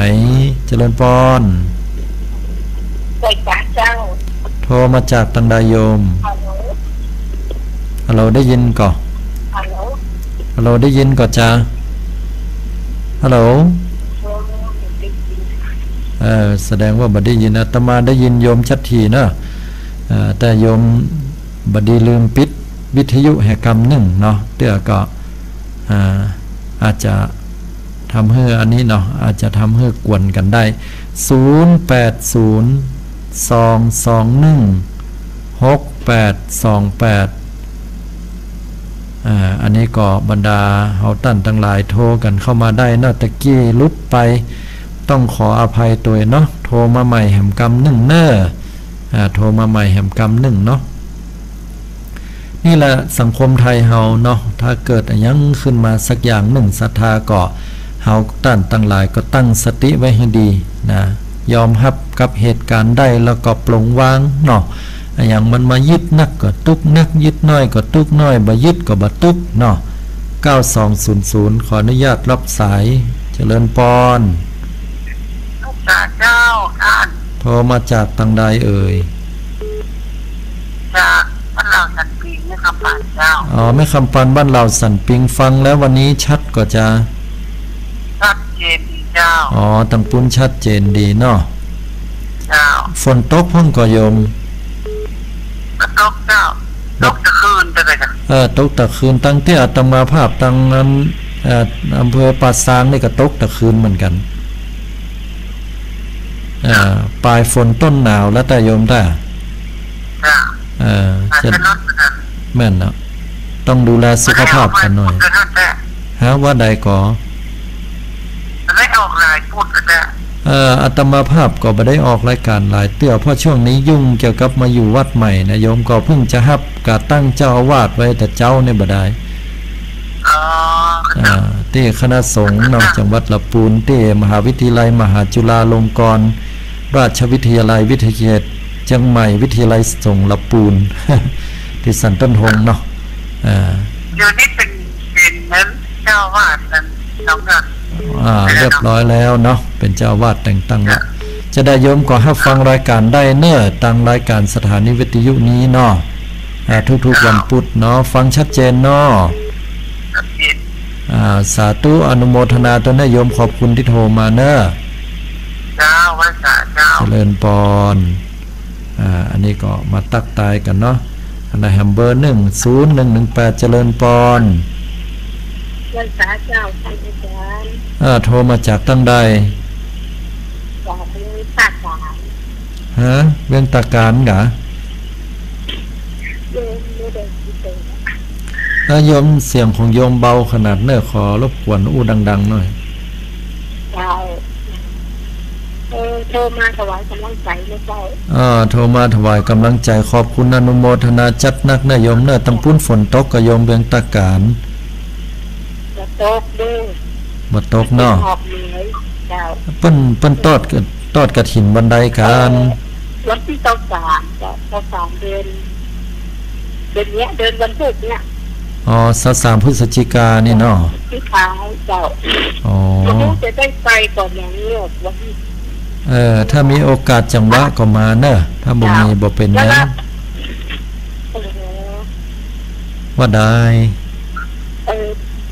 วันเสาร์วันอาทิตย์ท่านก็ไปปฏิบัติธรรมที่วัดหลวงปู่ชัยอยู่ค่ะแม่นละโยมเสาร์อาทิตย์ทุกครั้งอาตมาจะไปสอนกรรมฐานเนาะที่สำนักวัดพระธาตุหลวงปู่ชัยแล้วก็5 วันนั่นก็อยู่ที่วัดหนองเงือกนี่เนาะ จะได้ก็ถ้ามีโอกาสจังว่าก็วันที่3เนี่ยตอนแมลง5 โมงแรงเพิ่นมีกินขันโตกกันโตยมันมีพิธีสำหรับงานบุญจุลกฐินกฐินจะเข้าเวลาไหนกฐินจะถวายเวลาไหนจะถวายในวันที่4เวลาประมาณ 9 โมงครึ่งเป็นต้นไปประกอบพิธีโยม9 โมงครึ่งเนาะเมื่องาน 9 โมงครึ่งถ้ามีโอกาสจังว่าก็เข้ามาแอลนะโยมเนอะมาร่วมทำบุญได้สาธุอนุโมทนานะโยมนะเจริญพรอันนี้ก็ทางเวียงตะการเปิ้นโทรเข้ามานะโอ้บ่ได้รับทำลายสายขออภัยตัว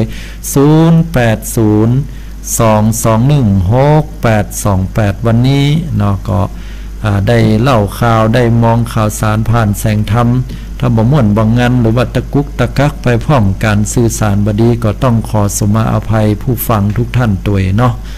เพราะว่ามีปัญหาเรื่องของเครื่องไม้เครื่องมือต้องเซตแห่งครั้งหนึ่งเนาะโทรมาตันใดเนี่ยเจริญปอนได้เนอ0802216828เนาะช่วงนี้นะเป็นช่วงที่เข้าสู่ปลายฝนต้นหนาวนะฮะออกวัดสุมวัดซามาแล้วโอ้รู้สึกว่าหนาวจะลดมาเฮ้ย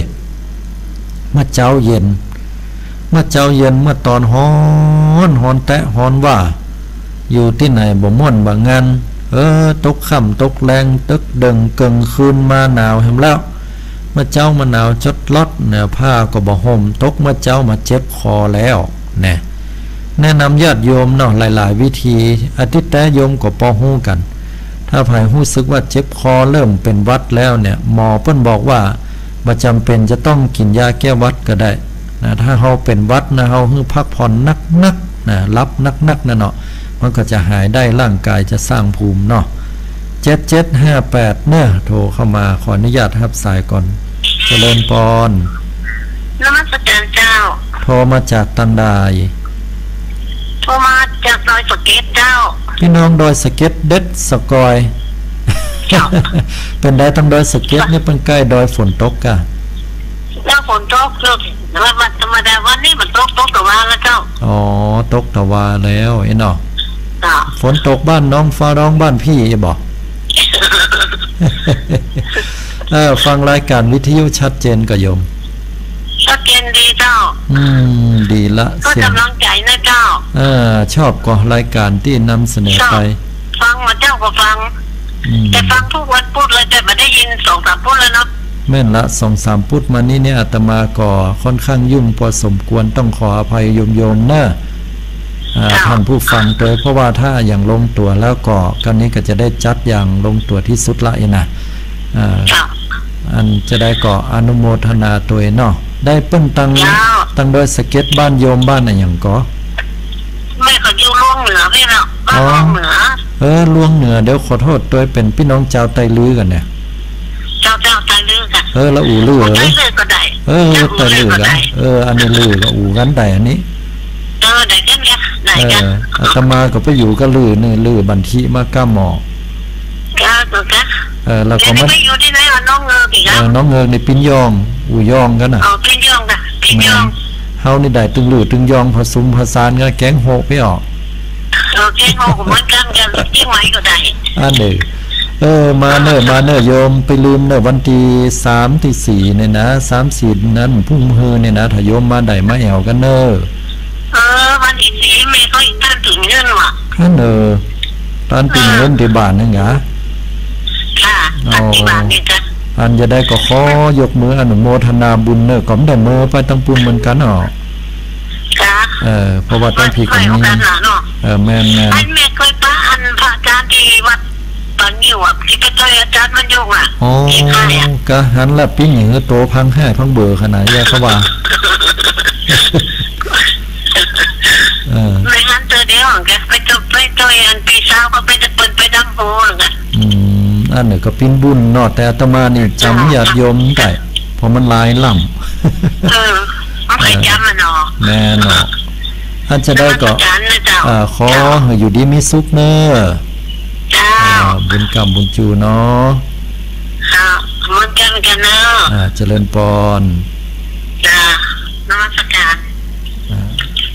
พี่น้องตั้งลงเนื้อเนาะเปิ้นก็โทรกันเข้ามาเนาะอยู่ต่างดอนเด็ดสะก่อยโทรกันเข้ามาก็ชื่นใจเนาะบอกว่าจะลาวก็ดียองลือก็ดีเนาะ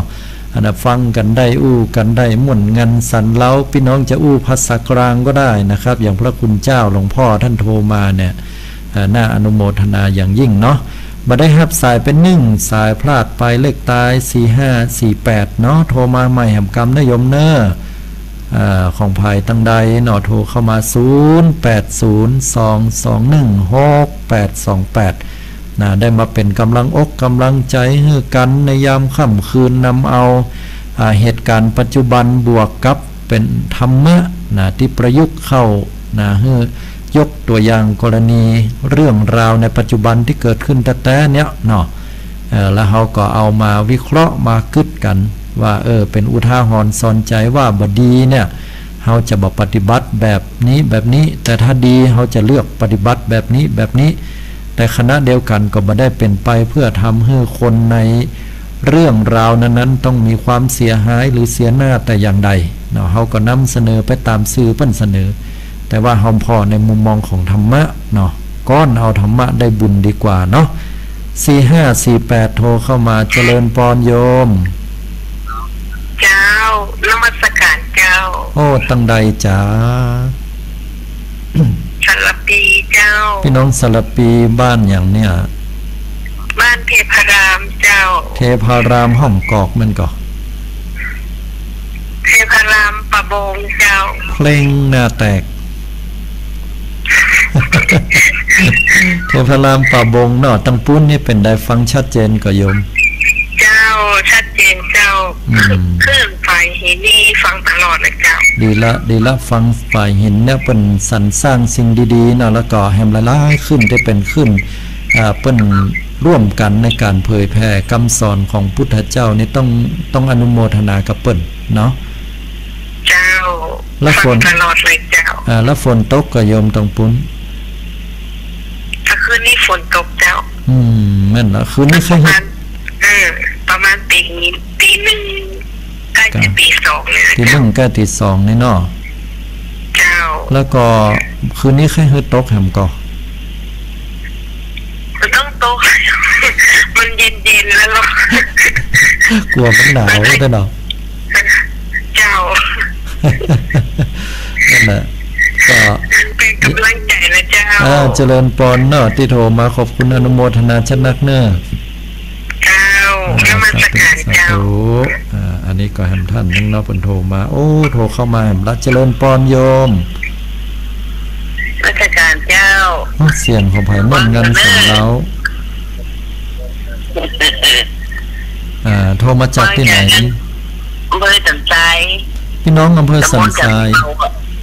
ตำบลอย่างก็ตำบลสันบะ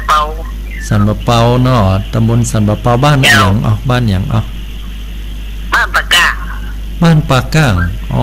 พี่น้องศรัทธาบ้านปากก้างโทรเข้ามาในรายการอนุโมทนาขอบคุณโยมที่โทรมาเป็นยังไงพ่องฟังรายการที่นำเสนอละม่วนก็ม่วนดีเฮ้ได้ฟังกูพูดแต่เจ้าดำพูดแล้วมันมีเนาะคือเติงหากันวันเนี่ยคือเติงแต่วันนี้คิดจู้กันมาได้ก็ได้ก็ได้มีว่ะกะบัลลังก์วัดจุบัลลังก์วัดจุผู้เจ้าใจดีบ่ได้ก็จุจะได้ก็เอาม่วนดีละอนุโมทนาโยมไปลืมเนอะฟังธรรมะเนี่ยมันได้บุญได้กุศลเนาะโยมเนาะอยู่เป็นเพื่อนโยมจะได้บ่ใครรับใครนอนกันเอาธรรมะไปฟังม่นละต้องจึงมาจบจึงมารับใจละเนาะจะได้อานิสงส์ผลบุญได้ถึงสังคมปัจจุบันตันโลกโดยแล้วก็ได้ธรรมะโดยเขาจะได้เกิดมีเหตุการณ์เรื่องราวอย่างวันหน้าเนี่ยอาตมาบ่ได้อ่านข่าวก็ดีโยมก็จะได้เรื่องอย่างอี้เนาะเอาธรรมะไปพิจารณาได้อีนะมันดีเนาะ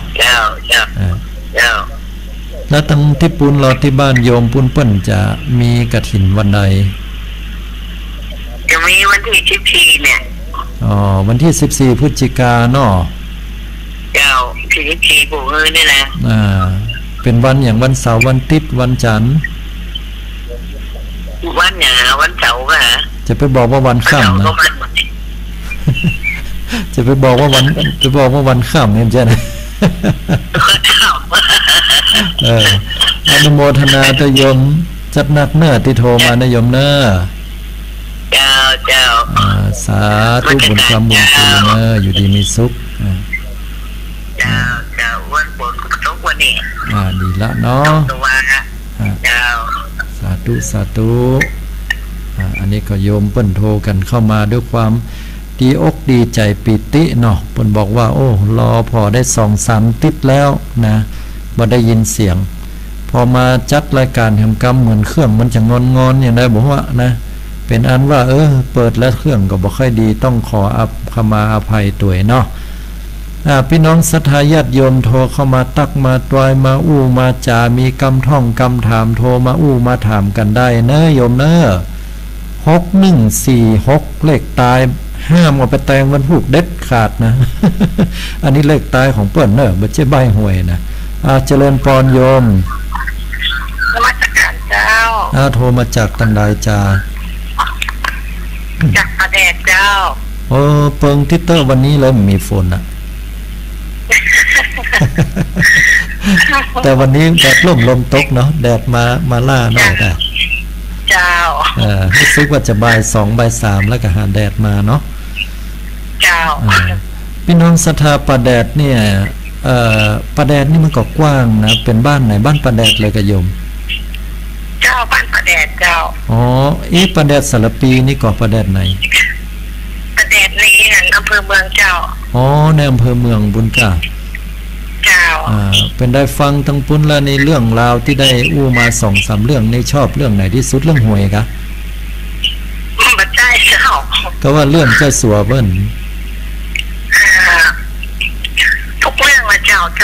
ฟังในทุกเรื่องเจ้าชอบทุกเรื่องเลยเนาะได้ความรู้เนาะเจ้าได้ความรู้แล้วก็ฟังแล้วก็ได้รู้และสบายใจตัวเจ้าเนี่ยเขาก็ว่าอันหลายคนนะแต่บางเตื้อเขาตึ้งมาใครเชื่อเขาตึ้งให้เขาถ้าอย่าอู้เอาใจบ่ได้ก็ฮุ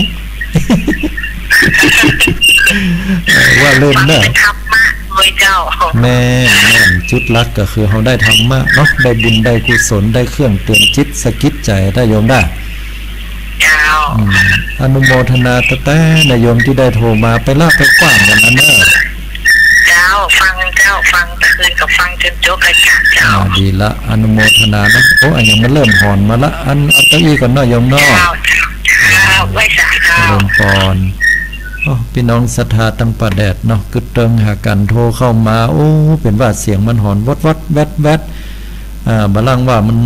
เนาะเตื้อก่อเครื่องมือสื่อสารก็อาจจะลืมปิดวิทยุก็ได้เนาะว่าเป็นยังเนาะศรัทธาญาติโยมฝ่ายที่โทรเข้ามาก็ปิดวิทยุแห่กำหนึ่งบางคนบอกให้โทรลองฟังโทรเสียงเฮาเนาะจะออกวิทยุมันเป็นได้ห้องไอ้น่ะ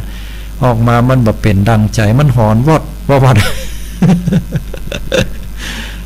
เฮ้ยว่ากันไปเนาะแค่ฟังเสียงตัวเก่าจากวิทยุเสียงมันหอนนี่นะเป็นเรื่องเลยได้พอยังแม่นาพระขนงนะศรัทธาญาติโยมม่วนพ่องยังพ่องแต่ไปถือกันเนอะเอาม่วนเอางานเอาบุญเอากุศลกันไปเนาะอยู่ด้วยกันนี่เหลือบัดถึงเวลาเหลือเท่าใดน่ะหลวงพ่อ10 กว่านาทีโทรเข้ามากันได้อยู่เนอะพี่น้องศรัทธาญาติโยม080-221-6828เนาะ0802216828ส่วนนักก็จะเป็นพี่น้องทางเชียงใหม่พี่น้องทางหลับปูนเนี่ยดักปิ่งบิงวอยหายไปทางใดเหียพี่น้องไตลือก็โทรมาละพี่น้องครูบาอาจารย์พระสงฆ์องค์เจ้าแห่งซ้ำคนไทยสำเนียงไทยนะก็คือคนไทยทั้งกันทั้งหมดนะแต่ท่านอาจารย์ปณิเมตตาโทรมาอนุโมทนาคณะเดียวกันก็มีญาติโยมนะตังไตลือโทรมาพี่น้องศรัทธาญาติโยมตังไตยวนก็คือคนเมืองเฮาเนี่ยโทรมาเนาะแต่ไตยองนี่ยังบ่มีด้วยเนอะตังหลับปูนเฮาเนี่ยอยู่ตังใดบ่โทรกันมาเด้อ ได้ฟังบ่ฮู้ว่าฟังกันก่อนเนาะวันนี้นะก็อนุโมทนาตัว เรื่องราวต่างๆที่มันเกิดขึ้นเนี่ยเนาะก็ถือว่าเฮาตั้นทั้งหลายได้ฟังแล้วก็เอาม่วนเอางันเนื้อญาติโยมม่วนงันตัวได้สาระเรื่องเตือนจิตสะกิดใจยกตัวอย่างเรื่องหวยอย่างเงี้ยนะอาตมาภาพก็ได้ได้จ้ามาแล้วพอวันหน้าข่าวมันออกมาเฮาจะได้กึดได้ว่าตุเจ้าเพิ่นสอนไว้เนาะบอกว่ายายไว้เนาะมองข่าวสารผ่านแสงธรรมนะตัวตะกอนเนี่ยเพิ่นไว้เหมือนกันจำได้เนาะก็บอกว่าเพิ่นว่าบดีไปมัวไปเมามันนักนะเฮาก็อยู่ตามน้ำทำตามตัวน้ำเพียงใดดอกบัวเพียงอันดีกว่าอย่างอี้เนาะก็ได้มีแนวคิดกระทำให้ชีวิตดีขึ้นแล้วก็เรื่องราวอย่างต่างๆถ้ามีคำท่องคำถามก็โทรกันเข้ามาได้อยู่เป็นกู้เป็นกิมกันก่อนนะภัยที่โทรมาแล้วอนุโมทนาครั้งต่อไปครั้งหน้านี่ไปลืมเน้อไปละกันแต่เนาะได้ฟังแล้วก็ม่วนงันตัวบอกข่าวสารเน้ออย่างที่บอกมาแล้วเนาะข่าวสารก็ถ้าเป็นส่วนของกฐินพระราชทานกฐินพระราชทานนี่ก็อันนี้เปิ้นก็ฝากบอกข่าวสารมาโดยทางวัดพระธาตุหริพุนชัยบรมมหาวิหารจังหวัดลำพูนนะก็จะมีงานกฐินพระราชทานในวันที่3พฤศจิกายน2561นี้เนาะอันนี้ภายตั้นทั้งหลายที่ไหนจะได้มีโอกาสมาแอววัดหลวงลำพูนเข้ามาแล้วเนี่ยโอ้งดงามอลังการเพราะว่าเปิ้นตั้งใจให้ว่าลำพูนเมืองโกมงามโกมห้อยโกมเนี่ยโกมไฟก็ใจอยู่ถึงมดเปิ้นตั้งเป้าหมายไว้ว่า100,000 แก่นด้วยกันอยู่ที่แน่ๆที่สุดอยู่ในวัดพระธาตุหริพุนชัยปู่จาองค์พระธาตุนั้นอยู่ถึง 35,000 แก่นด้วยกัน35,000 แก่นห้อยไว้เต็มลานเนาะศรัทธาตึงตังใต้ตังเหนือตึงตังหน้าวิหารในวัดพอไปพอเตอะงามแต่เป็นโกมผ้าประดับประดาเมาะบางเตื้อก็เป็นสีม่วงบางเตื้อก็เป็นสีแดงบางเตื้อสีขาวบางเตื้อก็เป็นสีส้มอีน่ะหลายคนก็ไปแอวเมื่อวันก็งามไปแหมอย่างหนึ่งแอวเมื่อคืนก็เปิดไฟซ้ำงามพอต้องตาพอยังเดือนยังดาวได้อันนี้เฮาก็ได้อนุรักษ์รักษาวัฒนธรรมแบบล้านนาเฮาประกอบกับการที่เฮามีความเชื่อเรื่องบุญกุศลว่าเฮาได้ตานโกมเนี่ยถวายเป็นพุทธปูจาธรรมปูจาสังฆปูจากับองค์พระธาตุหริพุนชัยก็ถือว่าเฮาจะได้มีชีวิตแสงสว่างนำทางให้เฮาบางอย่างปัญหาบางอย่างมันกับอกกับใจบอกไผบ่าได้เนาะบอกลูกบอกเต้าบอกหลานหรือว่าบอกคนอื่นก็บัดได้เตื้อก็จะไปเพื่อนบ้านก็เป็นดีไอเปิ้นเนาะเรื่องราวของครอบครัวเฮาเตื้อก็ลูกเต้านั่นนะสร้างปัญหาให้ลักลังเตื้อก็ลูกเต้าได้ดูแลคนเฒ่าคนแก่วุ่นวายตั้งใจสลังเตื้อตั้งบ้านบ่มีอย่างก็แตะเนาะไปยะการยะงานเจ้านายบ่เข้าใจลูกน้องคณะเดียวกันลูกน้องก็บ่เข้าใจเจ้านายวุ่นวายกันเนาะขอให้แสงสว่างเหล่านี้เป็นเหตุนำทางแสงสว่างทำลายความมืดมนอนทการชั้นใดก็ขอให้ชีวิตเฮามีแต่ความเจริญรุ่งโรจน์รุ่งเรืองในหน้าที่การงานการเงินทำลายปัญหาอุปสรรคโดยเวยเนาะแถมอย่างหนึ่งเปิ้นก็เชื่อว่าโกมเนี่ยมันลอยขึ้นฟ้าหรอลอยขึ้นฟ้าไปปุ๊นะภัยที่เปิ้งนะปีอันยังก็งูน้อยนะจุฬามณีเจดีย์สถานจะเกิดปีไหนก็ตามเขาก็ไปปูจาจุฬามณีเจดีย์สถานสวรรค์จันตาวัดติงสาเพิ่นเชื่อกันอย่างนี้เนาะก็ถือว่าไปกันได้เนอะหรือจะไปแต่ละวัดก็ได้เนาะหรือว่าบางสถานที่ก็ได้นอกจากที่วัดพระธาตุหริพุนชัยแล้วเนี่ยที่อาตมาหันก็จะมีลานเจ้าแม่จามเทวีปฐมบรมกษัตรีของนครหริพุนชัยตัวที่แถวกาดหนองดอกก็นักนะประดับประดาโกมกันตลอดจนถึงถนนที่หน้าวัดตั้งแต่ประตูต้านางไปยาวจนถึงพุ่นอันนั้นพุ่นประซุ่มประตูต้าขามเนาะไปจนถึงลายพุ่นเลยอันนี้ก็ในส่วนของจังหวัดลำพูนนะ เพียงนั้นแล้วก็นี่เป็นข่าวสารบอกเอิ้นเชิญกล่าวกันได้เนาะแล้วก็ในส่วนของอาตมาภาพนะส่วนของอาตมาภาพที่วัดหนองเงือกตำบลแม่แรงอำเภอป่าซางจังหวัดลำพูนก็มีจุลกฐิน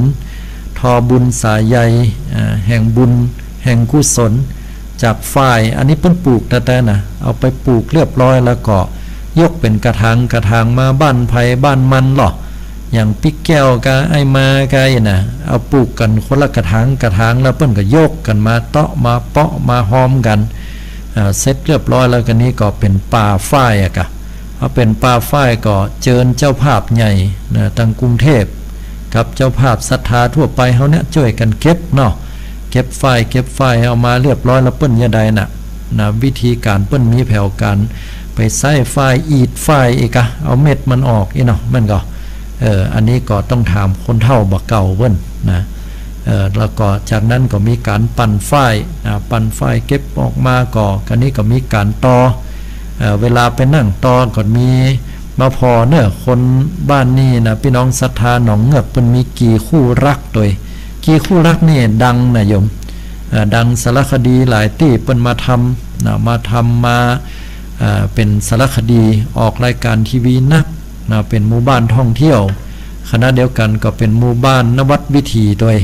นะแล้วก็กี่คู่รักนี่ก็สามารถจะเพิ่นมีความเชื่อกันว่าถ้ายิงใดใจใดที่ได้มาทอฝ้ายใยบุญของกี่คู่รักนี่จะสมปรารถนาในความฮักนะบอกว่าจะเป็นความฮักนั้นเป็นความฮักระหว่างหนุ่มสาวก็ดีหรือว่าเป็นความฮักระหว่างพี่น้องกันนี่นะมิตรแก้วสหายคำคุณข้องมองใจทอสายใยตัวนี้แล้วเป็นตาลก็จะได้เป็นบุญกุศลในวันนั้นทุกเจ้าเขาก็ทำได้เนอะญาติโยมบ่ผิดวินัยนะฮะเพราะว่าในอดีตนั้นเรื่องของส่วนของการทำสะดึงผ้ากฐินเนี่ยสมัยก่อนนี่ทุกเจ้าช่วยกันยากหมดอ่ะพระพุทธเจ้าก็มาช่วยเนี่ยแล้วเพื่อก็ยกให้ทุกเจ้าตนที่มีผ้าจีวรอันเก่าค่ำคร่าก็ดีหรือว่าเป็นผู้มีสติปัญญาที่จะทำให้กฐินนั้นบรรลุไปตามวัตถุประสงค์ของพุทธเจ้าที่เปิ้นตั้งไว้ฉะนั้นก็ถือว่าเป็นโอกาสที่ดีเนาะศรัทธาญาติโยมมาแอวเนอเปิ้นก็จะมีในส่วนของขันโตกแมลงเนาะต้อนรับแขกโดยมีการละเล่นการฟ้อนการรำของเยาวชนโรงเรียนบ้านหนองเงือกแล้วก็ต่างแม่บ้านตัวต่างผู้สูงอายุตัวนะฮะเรามานำเสนอกันประกอบกับมีการกวนเข้าติบตัวเนาะตลอดทั้งคืนเลยใครใครมาสัมผัสบรรยากาศแบบนี้แบบต้นตำรับของจุลกฐินงานบุญมากันได้ยินดีต้อนรับเนอะมาต้องหอเข้ามาพี่น้องศรัทธาหนองเงือกเลี้ยงไม่แอวกันเตอะมาเอาบุญเอากุศลที่นี่มาฝึกอู้ยองก็ได้อู้ยองบ่จ้างบ่เป็นยังมาฝึกเอาเนอะมาอู้ด้วยกันนะมาตั้งเพเนี่ยเปิ้นห้องข้าวแรงนี่เปิ้นบอกว่าเปิ้นว่าข้าวเผาไงหรอ กินข้าวน้ำข้าวเผาละกะเห็นนะถ้าหากว่าเป็นข้าวแรงนี่หมายถึงข้าวตอนเห็นมั้ยนะตามพี่น้องดังยองนี่แปลกนะแค่หูมีอย่างแปลกๆมาพอบ่ใช่แค่การจุลกฐินอย่างเดียวเนาะมาแอวพอของเก่าก็ดีที่นี่ก็มีหอคตึกหอธรรมที่เก่าแก่กรมศิลปากรเปิ้นมาพอภาพวาดแล้วเปิ้นว่าสีในปัจจุบันนี่บัดสามารถจะเอาไปแต้มไปเขียนได้ต้องใช้สีพิเศษจากเปลือกไม้จากเปลือกไม้ในยุคก่อนๆมาเขียนแหมกำหนึ่งเพราะนั้นก็เล่าเรื่องราวพุทธประวัติและรามเกียรติ์แวะมาแอวมาพอมาไหว้พระเจ้าคงขาวได้มาลอดซุ้มประตูคุ้งซุ้มตู้คุ้งเนาะ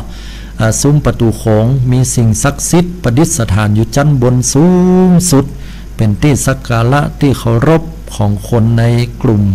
ชุมชนโลงนี้เนาะเข้ามาไหว้มาสาเอาปอนกันเนอะโยมเนอะ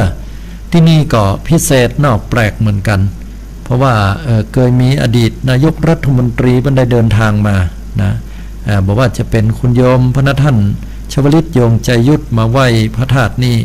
ปิกไปเปิ้นก็ได้เป็นนายกอีนะอันนี้เปิ้นก็อู้ให้ฟังเนาะคนเฒ่าเปิ้นอู้ให้ฟังต่อมาคุณโยมอภิสิทธิ์เวชชาชีวะนะ หัวหน้าของพรรคนะเพิ่นก็ได้มาร่วมกินร่วมทานแล้วก็มาไหว้พระที่นี่ปิกไปก็ได้เป็นนายกเหมือนกันนะพรรคประชาธิปัตย์แล้วก็แห่งท่านหนึ่งนะคุณโยมยิ่งลักษณ์ชินวัตรนะก็เคยมาที่วัดนี้มาไหว้พระที่นี่ก็ปิกไปเลือกตั้งก็ได้เป็นนายกแห่งเหมาะนะแต่ล่าสุดเนี่ยนะก็มีต่างนายกนะคนปัจจุบันของเฮานะซึ่งก็ได้คุณโยมพลเอกประยุทธ์จันทร์โอชานะได้มาไหว้มาสาที่วัดนี้ล่าสุดฉะนั้นก็ถือว่าเปิ้นมีความเชื่อเนาะเปิ้นมีความเชื่อญาติโยมท่านใดที่ได้มีโอกาสมาก็อนุโมทนาบุญกินบุญทานบอกข่าวสารเนอะร่วมกินร่วมทานได้ตามเจตนาบ่มีการบักการแบนอย่างสักหน่อยเนาะมีเงินมีทองมาว่ากันมาแอวมาแวะมาอู้มาจากันก็ถึงดีใจละเนาะบ้านปี่เมืองน้องเวลามาถึงตอนท้ายและญาติโยมทั้งหลายเฮ้ยนะ21:54 นาทีเหลือเวลาแห่งสักเล็กน้อยเนาะพี่น้องศรัทธาญาติโยมอาตมาก็ขออ้างเอาคุณของพระพุทธพระธรรมพระสงฆ์คุณของศีลธรรมกรรมฐานต่างๆบารมีของพระธาตุเจ้าหริพุนชัยบารมีของครูบาเจ้าศีลธรรมครูบาสลีวิจัยนักบุญล้านนาไทยครูบาอาจารย์เจ้าตึงมดตึงมวลได้รวมกันเป็นตบะเตจะพระอานิสงส์ปกปักรักษาฮือญาติฮือโยมหมู่เฮาเจ้าข้าทุกท่านทุกคนได้แคล้วคลาดต่อพยันอันตรายเพื่อท่านทั้งหลายได้มีขวัญกำลังใจในการดำเนินชีวิตในการดำรงชีวิตอยู่หน้าที่การงานการเงินก็บ่ฮือตกขาดตกบกพร่องเป็นที่ฮักของคนต่างหลายศัตรูมุมานพ่ายแพ้ก้านไปให้กลับกลายมาเป็นมิตรแก้วสหายคำตลอดจนถึงเจริญด้วยอายุวันนะสุขะพละปฏิภาณธนสารสมบัติเพื่อได้ดวงตาหันธรรมถึงฝั่งแห่งพระนิพพานกำบรรยายอันใดที่มันบ่ถูกบ่ท้องบ่เหมาะแก่สมณะสารูปอาตมาก็ขอขมาอภัยครูบาอาจารย์สมมาศรัทธาด้วยพร้อมกันนั้นสิ่งที่ดีๆที่เราได้รับจากเหตุการณ์ปัจจุบันนี้ก็นำเอาไปพิจารณาเอาไปคิดไปกึศแล้วก็ปรับใจกับชีวิตประจำวันของเราให้เหมาะสมต่อไปอาตมาภาพนั้นได้บรรยายมาถึงเวลาตอนนี้แล้วก็คงจะต้องขออนุญาตนำเอารายการมองข่าวสารผ่านแสงธรรมปิกไปให้ก่อนจะได้มาปะกับศรัทธาหมู่เฮาเจ้าข้าทุกๆวันพุธ2เวลาด้วยกันเวลามาเจ้านึงก็เวลา 5:00 นถึง 6:00 นในรายการใต้ล่มพระรัตนตรัยเวลาค่ำคืน 20:00 นถึง 4:00 นกับรายการมองข่าวสารผ่านแสงธรรมก็วันนี้ขออนุญาตปิกปอกไปก่อนเนอะให้ท่านทั้งหลายได้อยู่ดีมีสุขกันทุกท่านทุกคนโดยเนอะอนุโมทนาสาธุโดย